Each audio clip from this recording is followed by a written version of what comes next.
Hello, and welcome to our YouTube channel. Our topic for today is what actually happens to your body when you start exercising regularly. We will make sure to make the maximum out of this topic and help you understand all the necessary content you need to know about the impact of exercise on your health. Before we proceed with this video, don't forget to subscribe to our channel and do press the bell icon to get notified about our latest videos. We will dissect this topic into some points and then discuss each of them one by one. How can you start exercising?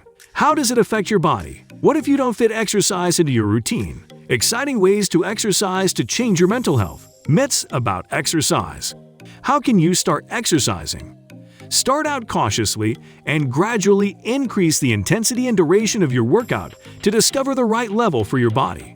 Exercise should be more intense than your typical everyday activities and should challenge your body. Don't lose your mind, or you might suffer the next morning. Don't be afraid to work out in a hot, sticky environment as long as you can still speak clearly. To progressively improve your activity levels over time should be your goal. Your regimen will get simpler as your body adjusts to the new demands you place on it. Now, this is the time. When things start to get easier, I will either step up the exercise difficulty or attempt something new. Select an enjoyable form of exercise so that you will be more likely to continue doing it frequently. A fun way to stay in shape is to exercise with friends and family. You may encourage one another when one of you loses motivation. When you start to exercise regularly, one day after beginning a new exercise, it is very interesting that your first workout could leave you feeling worn out, but you'll quickly realize that it gives you more energy afterwards and the next day. Additionally, you'll be more motivated to return to the gym. What happens 1 week after commencing an exercise program? Now this is the stage where you are in the transition state, because you begin to go through physical and mental changes. Additionally, you may see increases in self-esteem and a decline in depressive symptoms. The mitochondria in your cells multiply after a few cardio exercises. According to Professor Newton, the mitochondria are the energy factories of the cell, which makes you fitter so you can produce energy more effectively. It's also good for cell health since it increases their resilience and enables them to stay healthy for longer. 4 weeks after commencing an exercise program.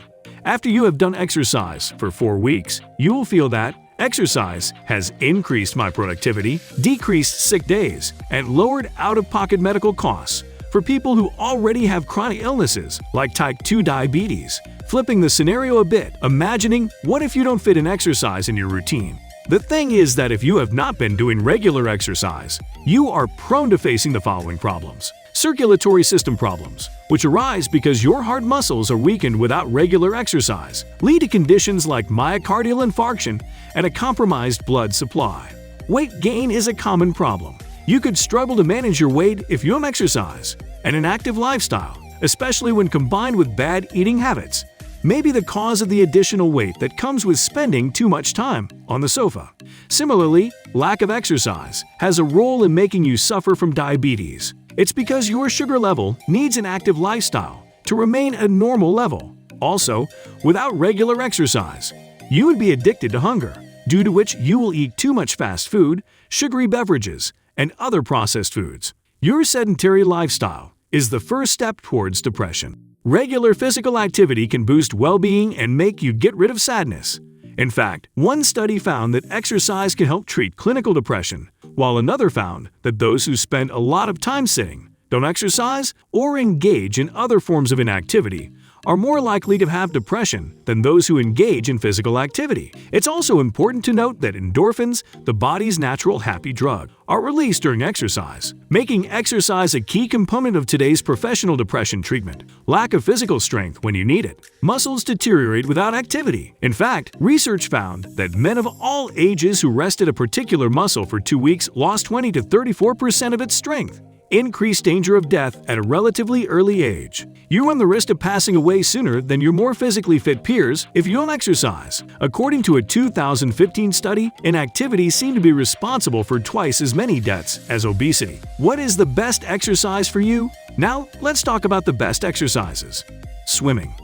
The finest workout might be swimming. Your body is supported by the buoyancy of the water, which also relieves pressure from aching joints, so you may move more freely. Dr. Imin Lee, a professor of medicine at Harvard Medical School, explains that swimming is beneficial for those with arthritis since it involves less weight bearing.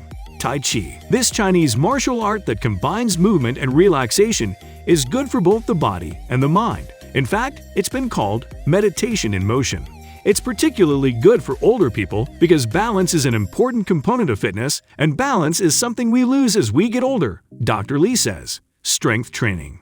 If you think strength training is not a good activity, your muscles won't get bigger by lifting modest weights, but they will stay powerful. Dr. Lee asserts that muscles gradually lose strength if they are not used. Walking.